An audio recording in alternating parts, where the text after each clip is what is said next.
Então, convido para que possamos buscar os sentimentos mais nobres que encontrarmos em nosso coração, para que a paz tome conta do nosso ser, para orarmos ao nosso Pai, esse bondoso Deus. E nós queremos dizer: Senhor, muito obrigado pela permissão em estarmos aqui. Nós queremos te agradecer, Pai,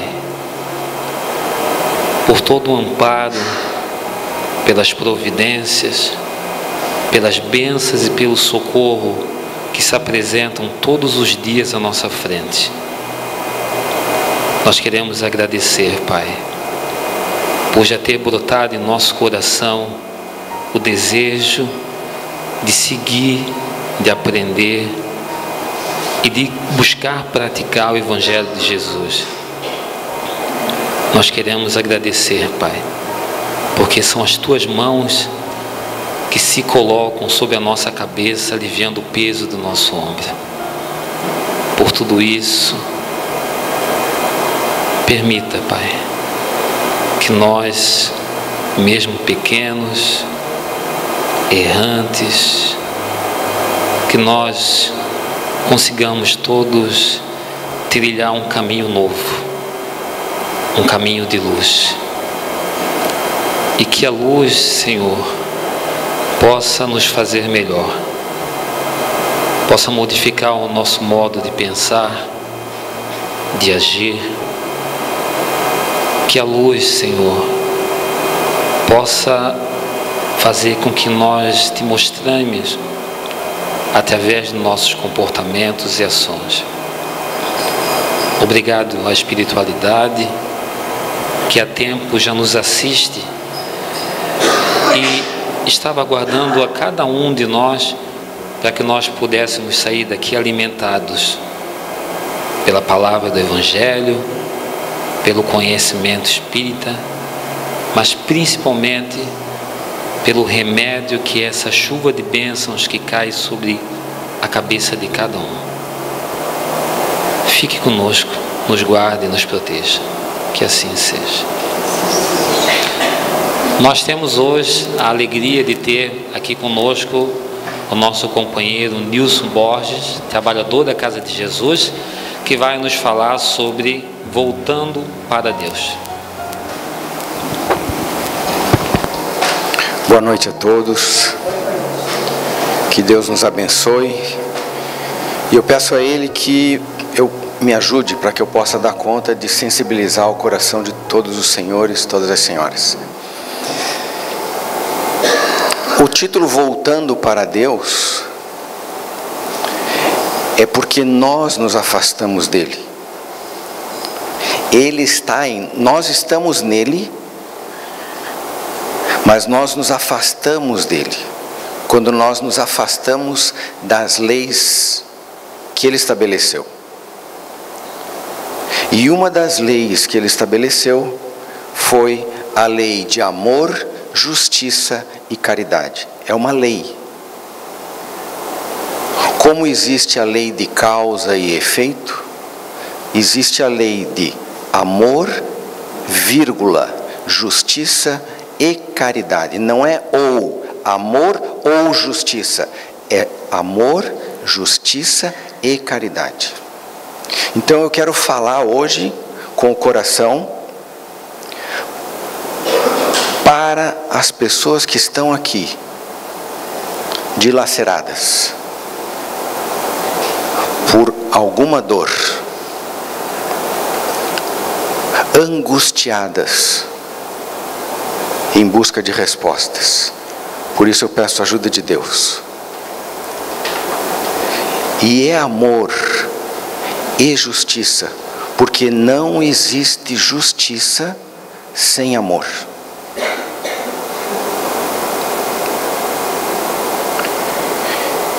E nós nos afastamos de Deus quando ignoramos essa lei. Então, na medida que eu estiver falando, e nós vamos contar uma história, na medida que eu estiver falando, imaginem-se no dia a dia. E quando a gente começar a entrar na história, coloquem-se no lugar das pessoas envolvidas na história. E não só de uma personagem. Porque na mensagem que a Lúcia leu no começo, fortalezas, são nas tribulações da vida que nós vamos conseguir o nosso engrandecimento moral. Infantilmente, e é próprio da criança, às vezes quando os pais contrariam a criança diz assim: você não é mais meu pai, você não é mais minha mãe. E às vezes a gente faz isso com Deus, porque a gente não entende os propósitos que Ele tem para nós. Mas você vai me fazer ir para a escola? Eu não gosto de estudar. Você precisa ir para a escola. E vai. Por amor, Deus nos encaminha à escola.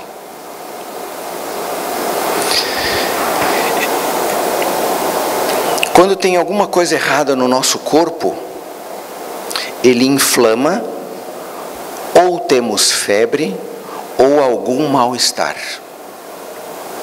E às vezes nós demoramos para detectar que tem alguma coisa errada. A alimentação errada. A gente leva anos numa alimentação errada, lá na frente o corpo alerta. No nosso comportamento moral também. Quando eu insisto em ser antipático, prepotente, autossuficiente,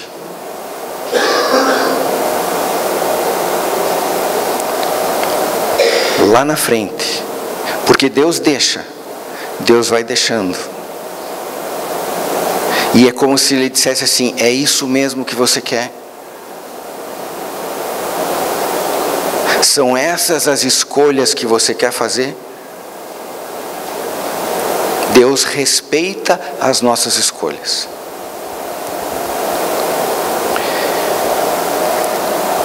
Então, vem os reflexos ou de uma alimentação deficitária ou de um temperamento desequilibrado. E Deus, Ele é o divino oleiro. O oleiro é aquele que molda o barro, né? E Deus molda o nosso caráter. E nós vamos ver na história. Tudo que eu estou falando aqui tem a ver com a história. É uma história verídica. E nós, todos nós, que já estagiamos em todas as etnias, nós que já experimentamos tudo que é próprio de cada cultura, de cada continente, já falamos todas as línguas, já experimentamos o modo de agir de todas as etnias também. Então nós estagiamos, a vida é única, dividida em várias experiências reencarnatórias. Em cada experiência reencarnatória, uma personalidade. E cada personalidade vai sendo somada e vai formando o nosso caráter. O mau caráter ou o bom caráter. Mas nós temos inúmeras vezes repetido erros, derrapando nos mesmos equívocos. Sabem por quê? Porque às vezes a gente não se dá conta o que está doendo, A gente não percebe que o que está doendo é o meu orgulho.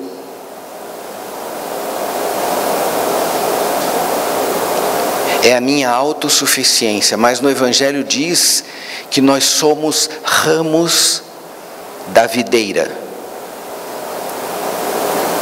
Se nós nos desligarmos da videira, nós viramos ramos secos. Então nós temos cada vez mais. Por isso que eu falei que gostaria que Deus me ajudasse a falar para as almas dilaceradas que estão aqui. Que nós busquemos cada vez mais relacionamento com Deus. Porque Ele não está distante, Ele é Pai. Então que Ele escute as nossas almas. E nós não precisamos inventar vocabulário para falar com Ele. Nem preencher um protocolo. Nem assumir uma posição especial para falar com o Pai. Pai, eu estou aqui, me ajuda. Se o Google sabe o que a gente quer comprar, o Google sabe onde é que nós estamos. Deus sabe das nossas necessidades. Essas necessidades. Ele é a inteligência suprema. Ele sabe. E a gente precisa se apegar nisso, acreditar nisso, porque isso não é inventado. Os mortos vieram falar para nós. Como o Raul Teixeira gosta de usar a expressão, as almas defuntas. Os nossos irmãos que partiram, voltam e vêm falar para nós. E na cultura popular, existem alguns ditos. Tem um dito que é assim: a vida ensina. Todos nós já ouvimos falar isso. Deixa que a vida vai ensinar. Outra, não vai por bem.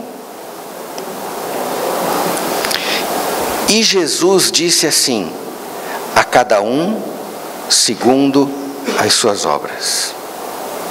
E Jesus disse também: a semeadura é livre, a colheita é obrigatória. Mas um apóstolo disse assim: o amor cobre a multidão dos pecados, dos nossos erros.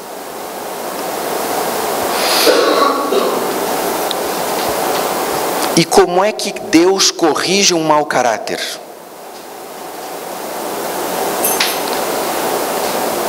Ele tem uma prerrogativa que ninguém tem, é a reencarnação.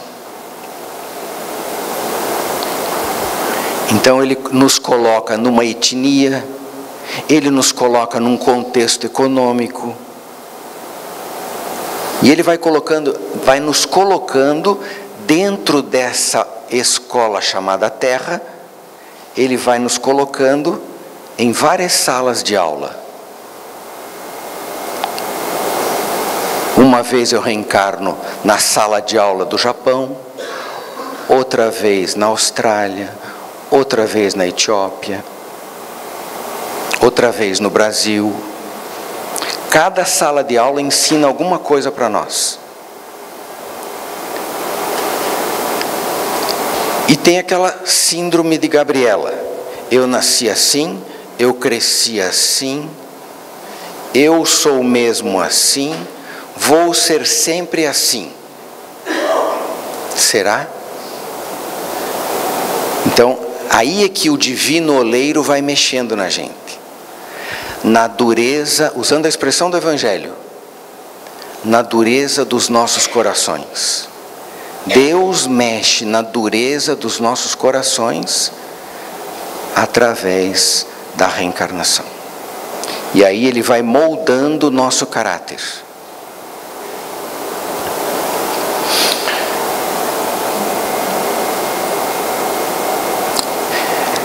A lei de Deus que rege o universo, repetindo, é a lei de amor, justiça e caridade.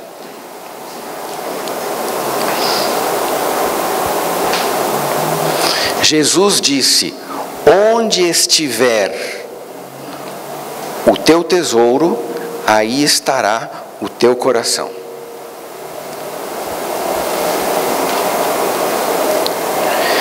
E Allan Kardec, quando ele começou a entrevistar os mortos, as almas defuntas, ele perguntou para os professores: em uma nova existência, eu vou conservar traços do meu caráter da vida passada? Se eu era orgulhoso, eu reencarno agora em outro lugar, eu vou continuar sendo orgulhoso? É ele de volta. Olha, é muito parecido com o bisavô. Eu conservo os traços do caráter moral de outras vidas? E os espíritos respondem: isso pode acontecer, mas melhorando-se, ele muda. Pode também acontecer que em uma nova posição social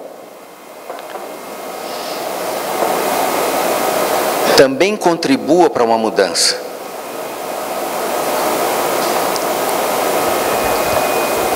Se de senhor eu passo a ser escravo, olha Deus mudando a gente de sala de aula. Se de senhor eu passo a ser escravo, inteiramente diferentes serão os meus gostos e dificilmente vocês me reconheceriam.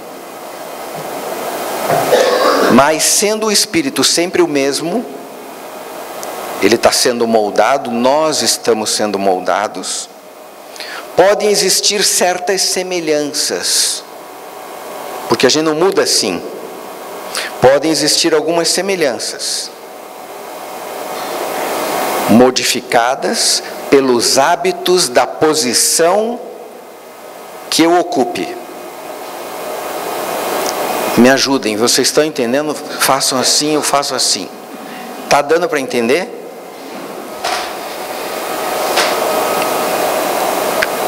Se de orgulhoso e mau, desculpem,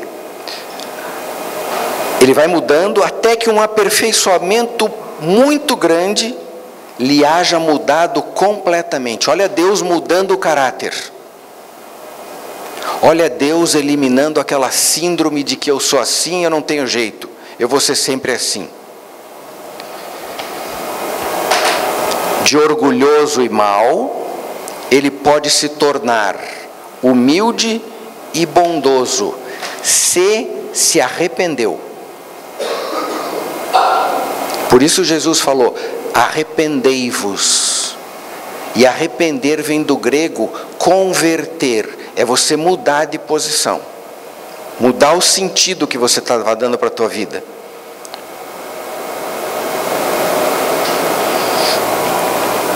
Então nós vamos contar agora a história. Essa história foi ditada mediunicamente, e o espírito que vai contar a história conta a história se utilizando de rimas e usando o linguajar que ele usou naquela existência que ele vai contar a história.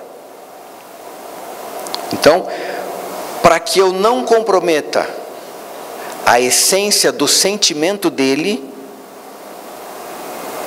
eu vou manter o linguajar dele, tá bom?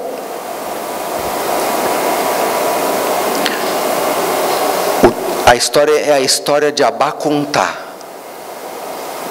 do negro Zé. Alguém aqui já ouviu a história do Abacuntá? Só a Renata? Eu ando por cá olhando vocês nessas falas complicadas, com os livros grossos na mão. Fiquei mesmo foi assuntando, para não me fazer enganado por gente de má intenção. Eu já vivi nesse mundo e vi muita gente se esconder nas máscaras da palavra complicada, de intenção ruim mascarada, fazendo esse povo sofrer. Mas para vocês, eu quero é contar a história que não tem escrevinhada, tá tudo mesmo é gravada na cabeça de Abacuntá. Eu era um menino matreiro, lá nas terras distantes do mar, na tribo dos Yorubá, tribo de homem guerreiro. Mas um dia eu conheci o medo. Numa manhãzinha logo cedo, saí para caçar para a família e acabei por querer ver o mar. Desviei do dever para nadar, como fazia todo dia. Perdido ali na distração, eu senti uma rede me prender. Comecei a gritar e a me debater, com meu coração na mão. Vi dois homens com cara de mal, falando uma fala toda embolada, enquanto a rede era arrastada e eu preso nela como um animal. Lembrei dos avisos dos mais antigos de não caminhar sozinho nas trias, andar sempre com gente da família ou junto com muitos amigos. Abá, aquieta, por Olorum e Obalatá. Um dia minha mãe esbravejou. Quem caiu na rede dos brancos, Abá, nunca mais voltou. Tomado de apavoramento, continuei me debatendo, tentando me libertar. Gritei os nomes que eu a lembrava, para ver se alguém me escutava, e vinha para me ajudar. Mas só uma resposta Abá recebeu. Um dos homens me bateu, e eu não vi mais nada. Só acordei num lugar diferente, apinhadinho de gente, tudo ali aprisionada. Tinha gente de tribo rival, mas na força daquelas correntes, ali nós era tudo igual. Era animal, não era gente. E coisa engraçada que eu vou contar. Inimigo que dantes queria matar, ali se abraçava ao seu mal querer. A dor ajuntou os companheiros de sorte. Todo mundo ali temia a morte. Todo mundo ali queria viver. Nós fomos tudo amontoado, em um barco tudo apertado, para arrumar para o desconhecido. E ante a rudeza dos brancos, que tratava nós ao solavanco, nenhum gemido era ouvido. Pior que o chicote atrevido, era o peito oprimido, enquanto o barco movimentava. Gente que os brancos prendia, se na praia não morria, nunca mais voltava. Fiquei olhando a minha terra, a terra da minha ternura, que lá ia sumindo na longura e me fazendo pensar. Lá ficou a minha alegria, minha liberdade e minha família, que eu não soube escutar. Durante os primeiros dias, eu pensava em Iemanjá, esperava ela se levantar e acudir os fios maltratados, mas nós não fomos ajudados por nenhum Deus da nossa crença. Naquele barco maldito, era só morte e doença, ou era chicote marvado, que chispava nos lombos pelado, ou era fome que matava, ou os negros por si mesmo se jogava nos braços amigo do mar, buscando fim para aquele sofrer, achando que era melhor morrer que se deixar escravizar.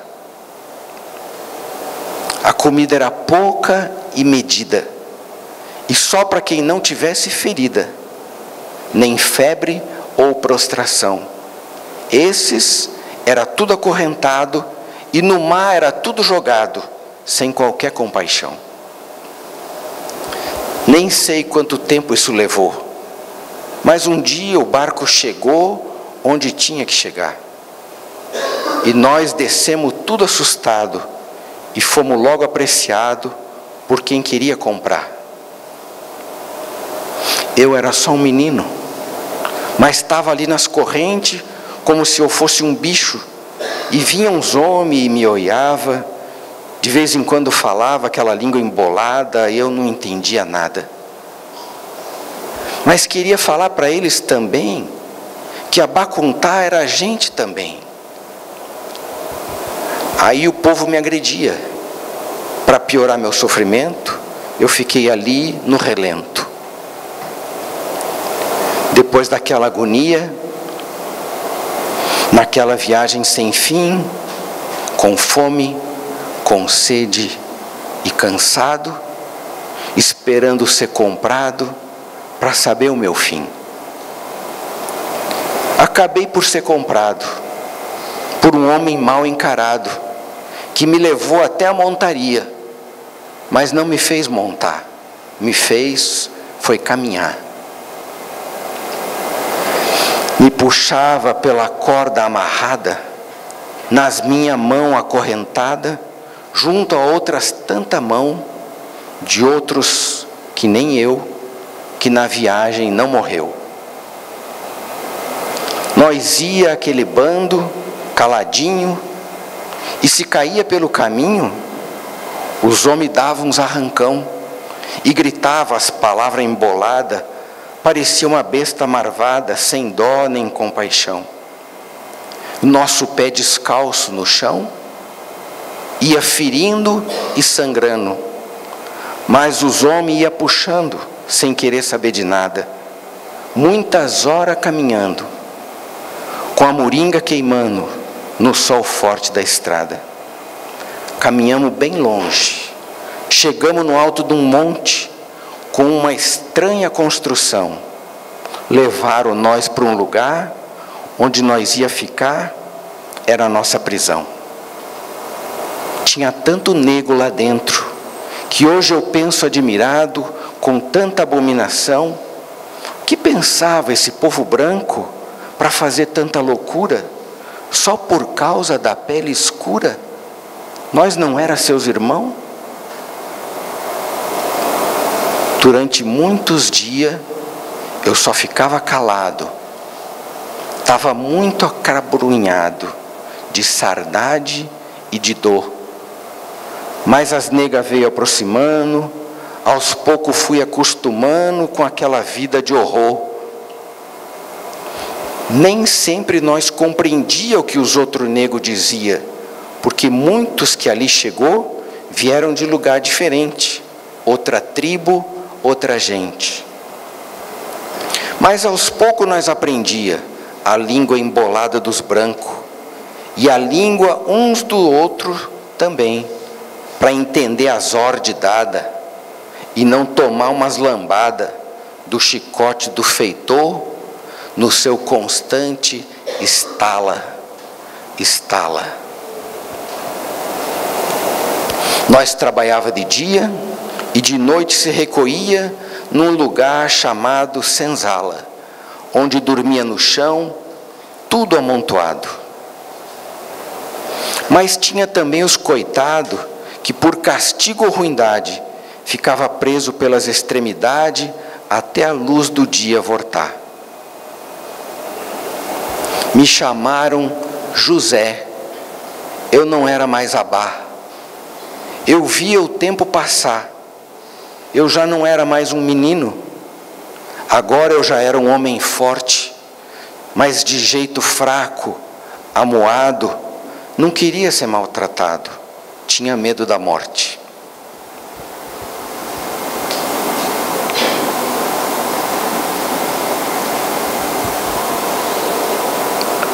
O menino atrevido da mata agora era manso que nem os gado, obedecia calado, trabalhava nas plantações, fugia das brigas que às vezes se dava entre os irmãos.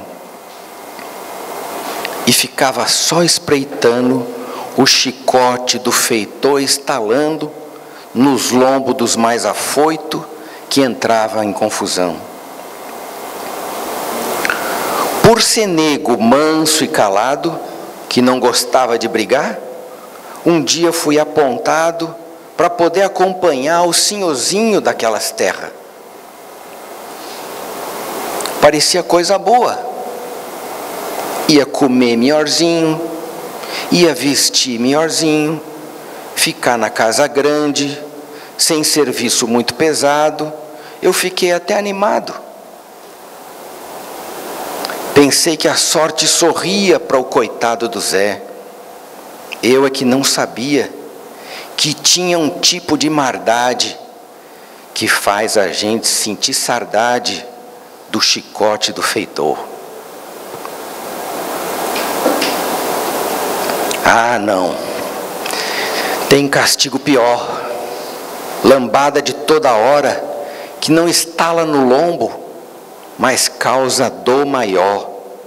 A dor da humilhação, que não marca as carnes de fora, mas marca o coração. O senhorzinho em questão não viu no nego Zé mais que uma diversão. Muitas vezes na casa grande, no luxo daquela sala, eu sentia farta da senzala em meio aos meus irmãos. Mas agora eu não quero me alongar. Eu vivi muita rudeza, conheci muita tristeza, judiaram muito de mim, mas tudo nesse mundo tem um fim. E é isso o que eu quero contar. Ah, meu povo que estuda, vós me seis precisa saber que nessa vida da terra vale tudo a pena sofrer, sem se dar na desforra. Um dia o senhorzinho casou e parece até castigo o que se sucedeu. A mulher dele morreu. Morreu no parto do primeiro filho. E esse homem desassossegou. O menino nasceu adoentado e não aceitava ser cuidado pelas negas que pegava. Se ouvia pela casa inteira, cada vez que uma pegava, se ouvia pela casa inteira o grito do menininho. E o desespero do pai, que temia perder o herdeiro e gritava no terreiro, fazendo todo mundo correr para achar a providência para o seu filho não morrer. Um dia eu fiquei assuntando e fui me aproximando para olhar bem para o menino que chorava no berço sozinho. Peguei ele nos braços, olhei aquele zoinho e balancei no regaço. Aquele corpinho miúdo. E não é que ele se calou? Acho mesmo é que ele gostou. Aí o pai me deu sossego, porque eu tinha que pagiar, fazer dormir e alimentar o menino branco do nego. O menino cresceu no meu colo, ouvindo minhas histórias inventadas, ouvindo as minhas toadas, me seguindo para todo lado. Em nada parecia com o pai, nas durezas e nas maldades, Meu menino tinha bondade naquele zóio de mar, mas tinha muita fraqueza. Por mais que o nego cuidava, por mais que ele alimentava, parecia definhar. Como a luz que se apagava, bastando o vento soprar. Desde que vim de minhas terras, nas ondas bravas do mar, e nessas terras pisar, meu zóio havia secado. Eu nunca tinha chorado.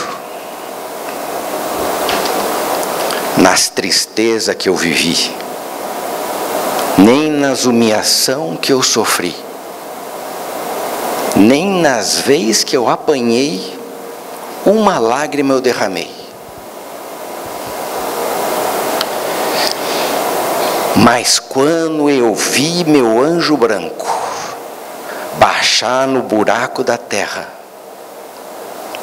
vocês não podem imaginar a dor que eu senti. Pelos meus olhos eu verti o mar. Vou ser muito verdadeiro. Tive pena, muita pena do pai do meu menininho. Nunca vi tanto desalinho. Não era gente, era o diabo. Parecia enfeitiçado, de zóio esbugalhado, perdido, sem razão. Não aguentava o sofrimento de ver seu único rebento enterrado naquele chão. Ele que fez tantas mães chorar, separando dos fios que os outros brancos vinham comprar, nunca teve compaixão daquelas mães desesperadas que nos seus pés se arrastava na suprema humilhação. Eita noite sombria que eu nunca mais vou esquecer. Depois do enterro do menino, a senzala toda sofreu, porque o chicote lambeu as costas de todo nego, inclusive eu. E bateu com tanta agressão, que naquela noite de tristeza, o chicote na sua rudeza, libertou do sofrimento um ou outro irmão. A mim, ele feriu o braço. Acho que a carne se ofendeu. Com os dias sem me orar, acharam por bem cortar. E esse nego sobreviveu. Não sei se foi de pesar pelo exagero que fez, mas o senhorzinho nunca mais bateu em nós outra vez. Passaram os dias e os anos daqueles acontecidos. O senhorzinho envelhecido, já sem poder andar, não tinha ninguém para cuidar, sozinho no mundo e meio endoidecido. A riqueza acabou, os escravos fugiu, eu também quis fugir. Mas que piedade eu senti por aquele homem acabado, naquele lugar mal cuidado, acabei por ficar. Também eu era velho e sozinho, e afinal de contas, aquele senhorzinho era o pai do meu anjo branco, que alegrou meus dias de tristeza, que eu esqueci da rudeza que ele havera de me tratar. Vi a morte chegar de manso entre os gritos de agonia daquele pobre coitado. Havia mesmo endoidado. Dizia ver as sombras dos negros que ele tanto fez por maltratar, esperando ele distrair para poder se vingar. O zóio do senhorzinho se fechou, depois de muito delirar, e eu me pus a pensar para onde devia fugir. Mas eu estava velho e aleijado. Preferi ficar por ali até que a morte teve dó. Um dia eu dormi e acordei diferente, mais forte, com disposição. Não tinha mais meu aleijão, meu braço estava no lugar. Levantei e me pus a andar, até que fui chamado. Mas não como eu era tratado. Me chamaram por Abá. Me virei já estranhando, porque era a voz conhecida. E meus filhos, que coisa boa. Eu devia estar sonhando, pois ali mesmo me chamando era meu anjo branco, de rostinho rosado. Eu fiquei meio abalado, sem saber o que falar. Aí o meu menino andou e logo se aninhou nos braços do nego, e eu me pus a chorar. Como é isso, senhorzinho? Se eu mesmo vi o menino baixar na cova no chão? E meu menino bonzinho me deu as explicações que não preciso repetir. Vós me sei, já sabe que eu morri. Com os dias na vida nova, eu conheci outras pessoas, mas era muito diferente. Ali toda a gente era boa e tratava nós como gente. Meu anjo branco me ajudou, e um dia eu pude entender,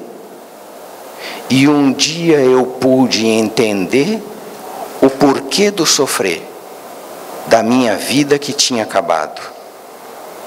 Não me cabe aqui dizer, mas também eu já fui marvado e fiz muito sofrimento em volta dos meus pés.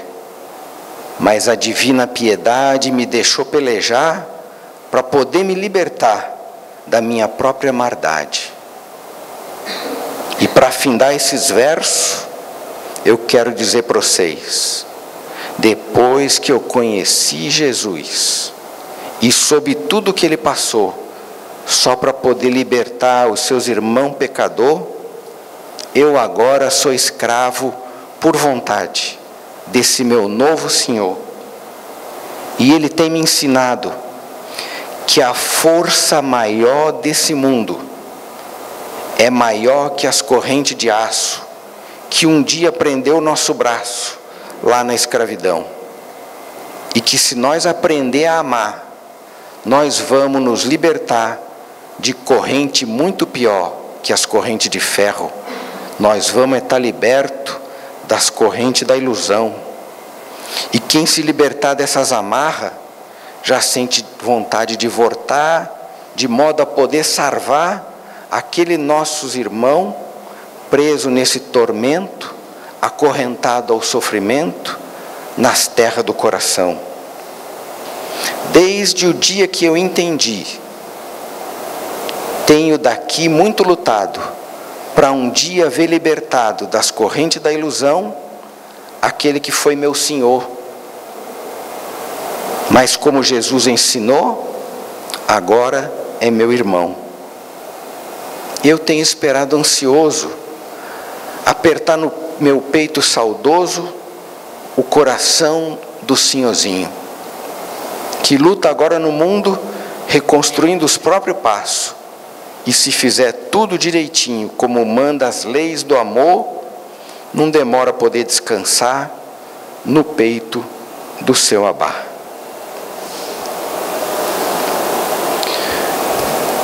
Então, como eu falei no começo, eu sugeri que vocês pensassem na vida de cada um de vocês, nos sofrimentos que nos chegam, porque um dia, um médico homeopata, Dr. Ricardo Vardil, ele estava no quarto de um hospital com uma pedra nos rins e muita dor. Só estava ele e a esposa no quarto. E a dor era intensa. E ele, na agudeza da dor, ele gritou: meu Deus, o que o Senhor quer de mim? Porque tudo tem um propósito. Como disse o Nego Zé, todo sofrimento tem um fim. Não fim de acabar, também fim de acabar, mas todo sofrimento tem um objetivo. Mas nós não precisamos sofrer.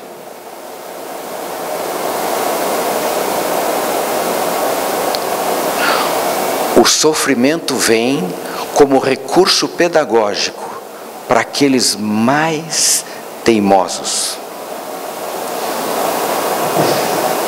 Quando nós somos muito teimosos, quando o nosso coração é muito duro, o divino oleiro vem e molda o nosso caráter.